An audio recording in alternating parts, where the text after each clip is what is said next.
So, hi everyone, welcome back to another More Yourself episode here on a Monday. And today I am bringing to you a workshop that I did called Just Because You Can Solve It Doesn't Mean You Should.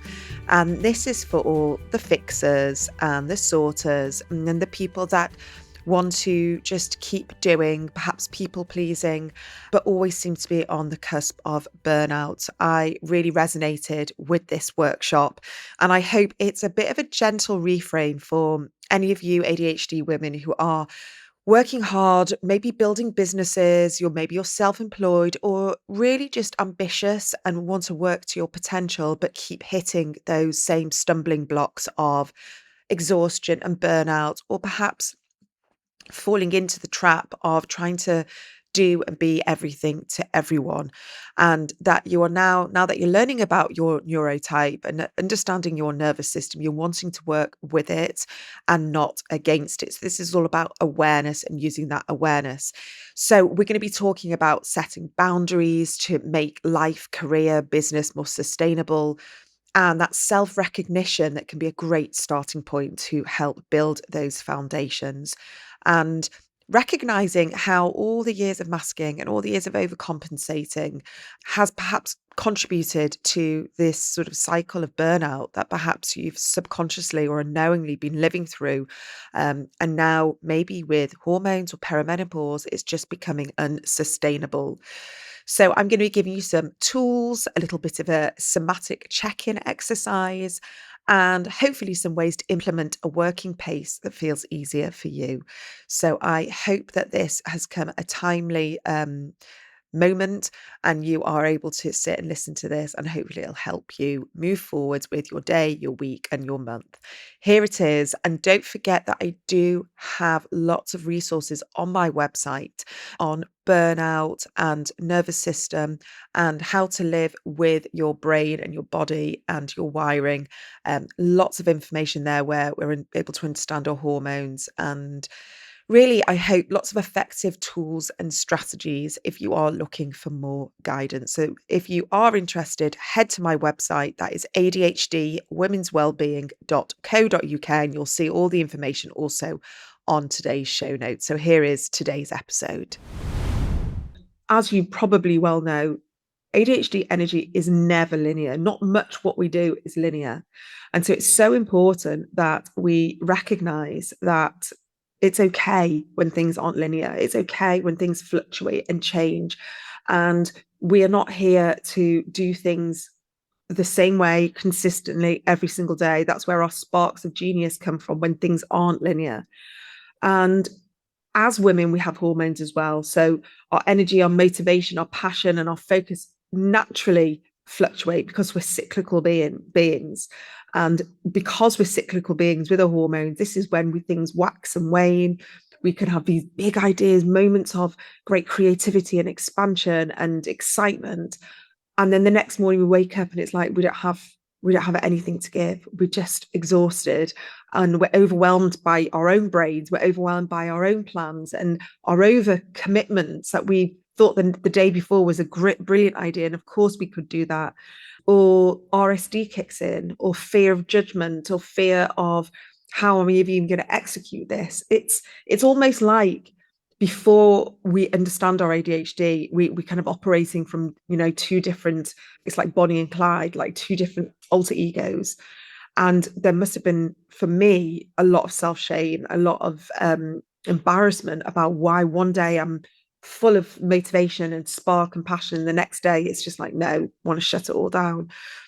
And I used to really beat myself up about this. And now I'm so much more compassionate and accepting that it's okay to fluctuate. And it's okay to be like nature and the sea, where there's days where the sun is out and everyone is wanting to be sociable and have fun and be outside. And the next day it starts raining, people want to go back inside. You don't want to be sociable. And we don't really question that. We just accept it. But why can't we do that for ourselves? So we need to recognize when we are running businesses, it's going to be influenced by our hormones, our energy levels, our sleep, our dopamine, that weaves into everything, our nervous system, what is being loaded, what external circumstances we're holding as women, for sure. If you've got families, if you have got responsibilities, and where we are in our cycle, where we are with hormones, perimenopause, all of that. It's like a big bucket, and every day that bucket changes and evolves, and we have to recognize what's in there so we don't put so much shame on ourselves when we don't feel like it's a good day or a good week. So we need to listen to our nervous system more, and we need to listen to what our body is telling us, because when we go, and we can probably do 3 days worth of work in one day.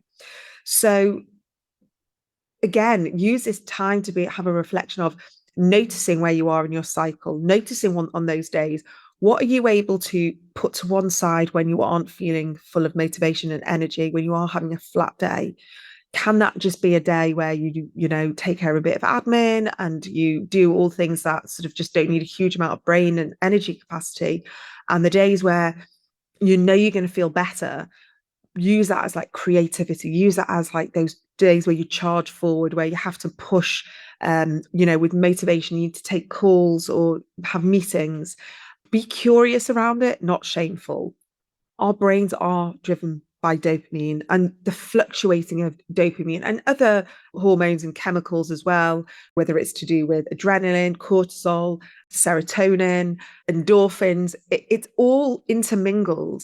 And we have to be aware of all of that and almost utilize those good times and the good feelings when we push that drive, and when we know our dopamine is dipping, whether it's to do with our being in our luteal phase, whether it's to do with the fact that we've not slept well, we've got more stress in our life at that time.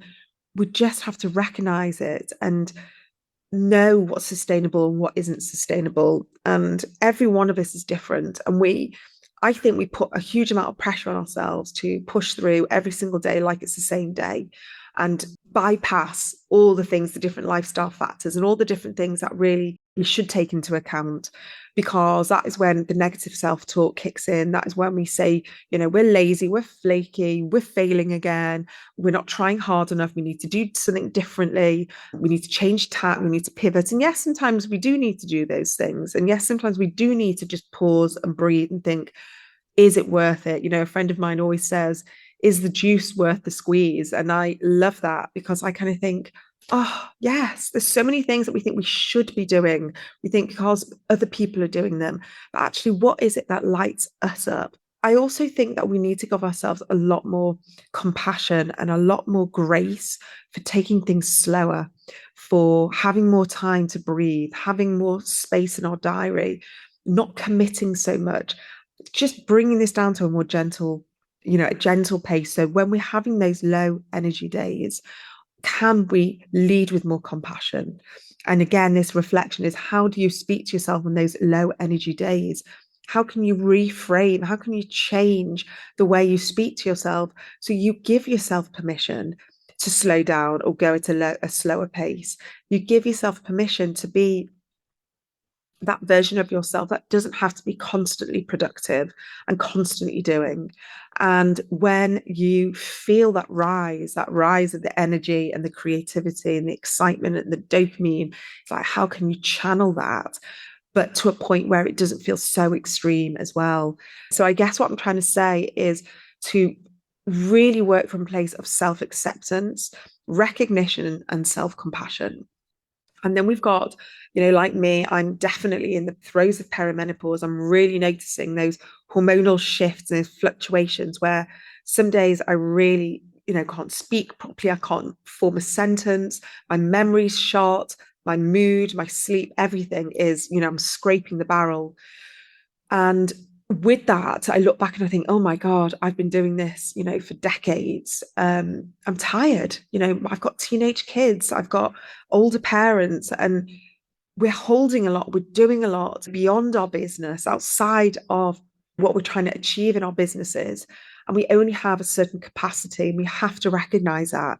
So we've got this added layer of being late diagnosed neurodivergent, of years of masking, the emotional labor, the expectations that we have on us as women. And many of us will feel that in our bodies. We'll feel that in our nervous systems, and we'll feel that in our hormonal changes as well. That the burnout isn't about doing too little. It's not about that we have to just kind of like take everything away, but we have to recognize how much we've been doing for such a long time without anyone else getting it and hiding all of this. So that in itself, that added layer of the masking and the overcompensating, the overworking, but not even sure why, knowing that we have potential and knowing that we have, we want to prove something, and we have this justice sensitivity, and we have strong moral compasses, and we also want to create impact in this world. But we also have to recognize that our energy is finite, and actually we are very sensitive beings, and we have to treat ourselves very, very sensitively. So we have to ask ourselves, what are you noticing? Where have you noticed that tension? How often are you getting those migraines? When are you not sleeping properly? When do you feel overwhelmed? And when have you said yes far more than you want to be saying no? Write this down, create a logbook, because that logbook is going to be the part of you that will recognize those burnout triggers. They'll recognize where you are building up towards a place where it's not sustainable anymore. And you have to break that cycle to be able to prevent the burnout from coming. And then you eventually get to a place where the burnout doesn't feel as extreme, that you're able to pull back way before the place of burnout where you would have to, stop working, you'll need help with your kids, or you will have to just be sort of signed off work, whatever that has looked like for you.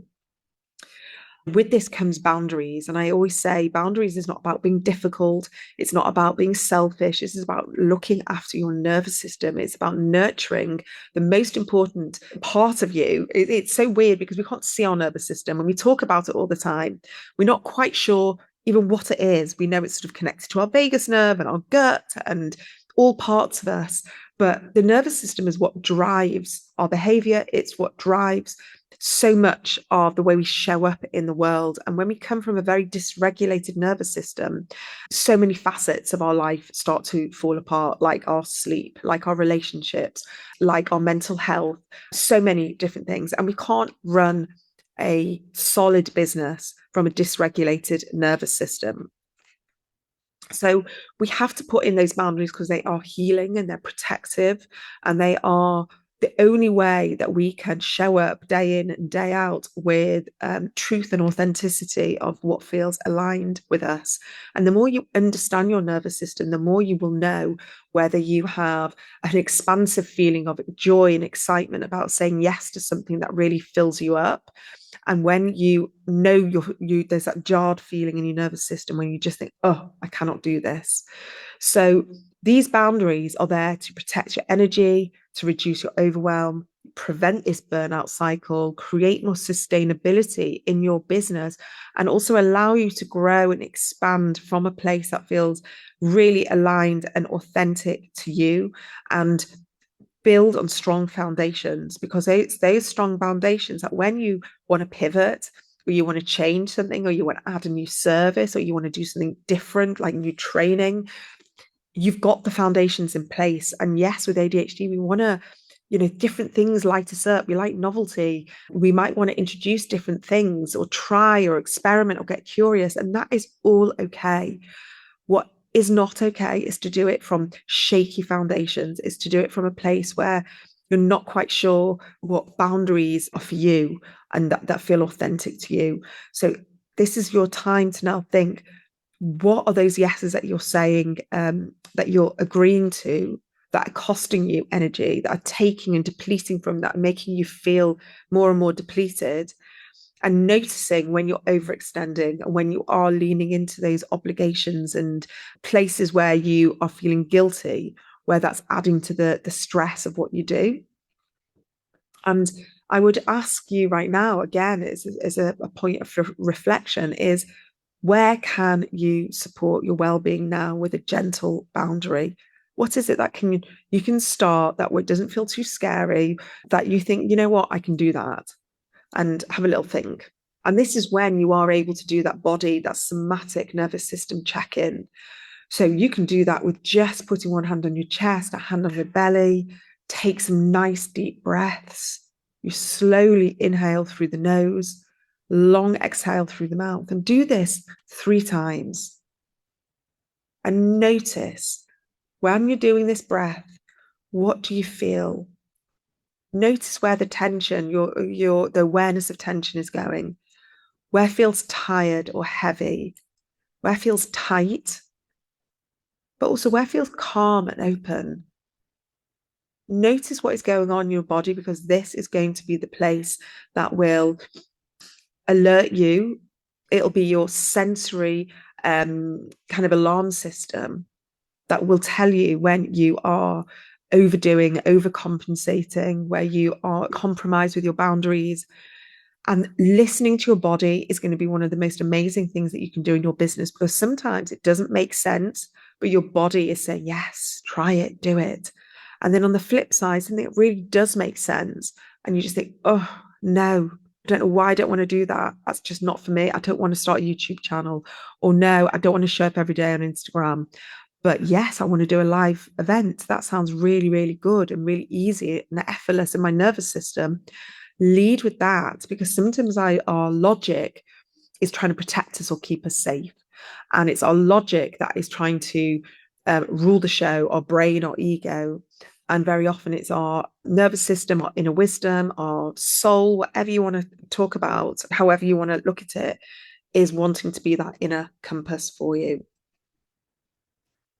Now, if you can do this what if shift, or the what shift of just gently visualizing this sort of, well, if I just do more or try harder or change things or get another training or just work a bit harder, instead of doing that, what if I just focus on what feels more aligned? Or what if I supported my nervous system right now? Or what fits into my current energy season? What if I chose something that felt so much more sustainable long term, but is not what this person, that person doing, this person on social media? And it's starting to visualize what feels good to you, that will feel safe and calm in your nervous system, where you feel connected. And this is your business speaking to you. It's allowing you to evolve with you, because that is where the magic happens, is that very often it is this sort of like fear voice, this voice of safety, this voice of maybe keeping us small or protected, that is leading the show. But what if we visualize bigger, we visualize differently, and we recognize maybe this is our business trying to evolve and trying to shift into something that really sustains my energy, that I'm able to work with. So have a little think about what might change if you build around your energy and not against it. Thank you for being here and listening to today's episode. I just want to remind you that if you are looking for more support on your ADHD journey, there are so many resources waiting for you over at adhdwomenswellbeing.co.uk. So inside the ADHD Women's Wellbeing Workshop Library, you'll find practical and compassionate guidance on topics such as nervous system regulation, rejection sensitive dysphoria, perfectionism, emotional regulation, hormones, parenting, and so much more, all designed specifically for late diagnosed neurodivergent women. You can also explore my new book, the ADHD Women's Wellbeing Toolkit, which was published by DK, which is also available in ebook and audiobook, which is packed full of tools to help you feel calmer, more regulated, and more like yourself. And if you do crave a bit more deeper connection and ongoing support, come and join us inside the More Yourself community. It's a gentle space for learning, reflection, and connection with other neurodivergent women. And you'll also find the recordings from our first ever ADHD Women's Wellbeing live event, which brought together incredible speakers and a room full of inspiring women for a truly special day. We have recorded it all for you, and it's there to buy. So whether you're just starting your journey or looking to go deeper, there's something there for every stage. Just head to adhdwomenswellbeing.co.uk to explore everything. And as always, thank you so much for being here and for being part of this community.